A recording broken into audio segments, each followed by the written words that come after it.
સોનગઢના જયેન્દ્ર સિંધે અને પરિવાર તરફથી સોનગઢ વિઠ્ઠલ રૂકમાઈ મંદિર પર ₹10 લાખના સ્વખર્ચે લોકહિતમાં 2 હોલ એમના સ્વર્ગીય માતા પિતાના સ્મરણાર્થે બનાવી આપી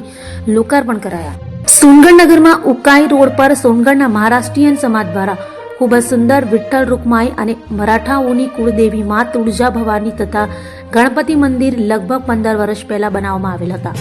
સ્વર્ગીય ડીડી પાટીલ દ્વારા આ મંદિર બનાવવા સિંહ ફાળો અપાયા બાદ આ મંદિર બન્યું હતું અને ત્યારબાદ મંદિરનું પટાણગઢ મોટું હોય મહારાષ્ટ્ર સમાજના મધ્યમ વર્ગના લોકો દ્વારા લગ્ન અને સામાજિક કાર્યક્રમો થતા હતા.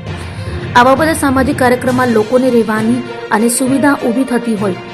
સોનગઢ નગરના સિંધે પરિવારના મોભી એવા જયેન્દ્રભાઈ સિંધેને વિચાર આવેલ કે સમાજના હિતમાં આ મંદિરની ઉપરની મસ્ત મોટી ખુલ્લી જગ્યાએ સરસ મજાના 2 હોલ બનાવી આપીએ તો સમાજની ઘણી ખરી અસુવિધાઓ દૂર થાય એમ છે અને લોકોને ખાસી રાહત થાય એમ છે. આ વિચાર જયેન્દ્રભાઈના મગજમાં આવ્યો અને તેઓએ પોતાના માતા પિતા સ્વર્ગીય યેસાજીરાવ સિંધે તથા માતાજી સુલોચનાબેન સિંધેના નામે ખૂબ જ વિશાળ અને સુવિધાયુક્ત 2 હોલ આશરે ₹10 લાખ રૂપિયાના સ્વખર્ચે બનાવી આપી આજ રોજ તેમના મોટા બહેન તિલોત્તમાબેનના હસ્તે રિબિન કાપી લોકાર્પણ કરવામાં આવ્યા હતા. આ કાર્યક્રમમાં સમાજના તેમજ ગામના વડીલો હાજરી આપી આ તેમની સમાજ પ્રત્યેની સેવાભાવી પ્રવૃત્તિને બિરદાવી હતી.